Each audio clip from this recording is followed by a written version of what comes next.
Hi everyone, I'm Jennifer Litvak, and with us today is Senior Fellow at the Chicago Council, Dick Longworth, on 5 things you'll learn about at the Chicago Forum on Global Cities on May 27th. So Dick, let's get started. Most young professionals will spend their lives living and working in a global city. So what is a global city anyway, and why do we have to be there? For the same reason, same answer to both questions. Global cities are where the action is. You can say every city is a global city. Globalization reaches out and touches almost every small town and small city. But some places are simply bigger, more important, more business services, bigger universities, bigger airports, the best orchestras, the best bars, the best restaurants. They are the hubs of the activity. They run the world's businesses, they set the world's tone, they dictate the world's fads and the world's culture, they educate the citizens of tomorrow. They are where the action is, and any young person who really wants to cut a swath in the world these days has pretty well got to do it in a global city. Okay. Chicago used to be the city of big shoulders and ruled the industrial era. Now it's one of the world's top 10 global cities. So what's the difference, and what does globalization have to do with it? You can say, Jen, that the past is dead and we're building on the past. In that city of the big shoulders here, at the industrial era, we had the stockyards, we had the steel mills, we had the factories. We were an industrial powerhouse. Most of that's gone now. That's scattered out across the world, but still got to be run from somewhere, and global cities are where it's run. Chicago doesn't have the stockyards anymore, but we have LaSalle Street, the traders that got their start doing pork bellies, and now they're doing international derivatives.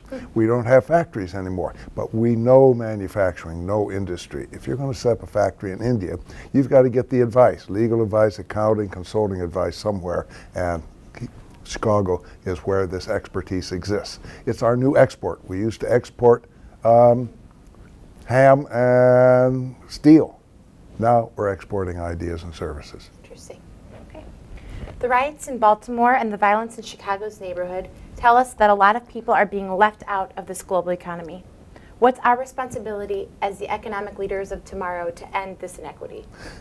This goes back to what we were talking about before. Chicago's an industrial center. All those factories, all those mills, all those stockyards employed hundreds of thousands of people, and that is gone, and so are those jobs. Globalization is a divisive factor. It divides country from country, cities from cities. It's very divisive within cities. Some people, you see it right here in Chicago, are doing very well in the global economy. For too many other people here, the global economy is no more than a rumor. We see this in Baltimore. These are people who are saying, something bad has happened to my life. I'm being left behind, and I don't like it very much. Our obligation is to take this economic vitality that certainly exists in places like Chicago and see that it spreads to everyone in Chicago, which is a very tough job indeed. Certainly.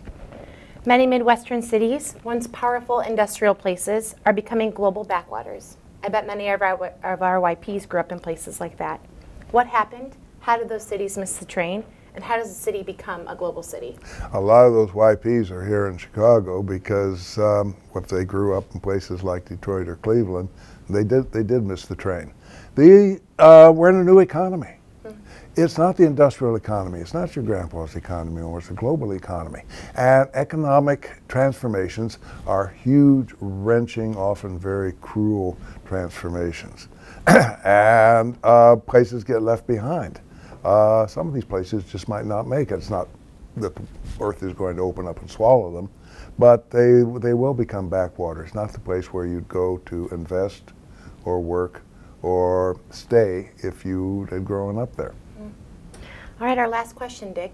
Can Washington or Springfield do anything for us? Or does our future rest in our own hands? In other words, should a city like Chicago have its own foreign policy? Increasingly, we are seeing gridlock in Washington. So the answer there is no. Washington can't do much for us. State capitals are often in smaller towns like Springfield, removed from the action. So the answer there is no, they can't do much. So we are on our own. We've got to do something for ourselves. This sounds like a big job for a city, but we are talking about a foreign policy for cities. A foreign policy at the national level is the nation defines and protects and defends its national interests. Correct. Okay. let's have cities like Chicago define and protect and defend our civic interests by expanding our trade, increasing investment, working with other cities to work on environment, on terrorism and security issues, on these questions of inequality. What are other cities doing that we could learn from? What are we doing that they could learn from? Could we even set up embassies in some of these cities? Sure, why not? The global cities are the mountaintops now where global citizens stand and talk to each other, pretty much over the head of their national governments.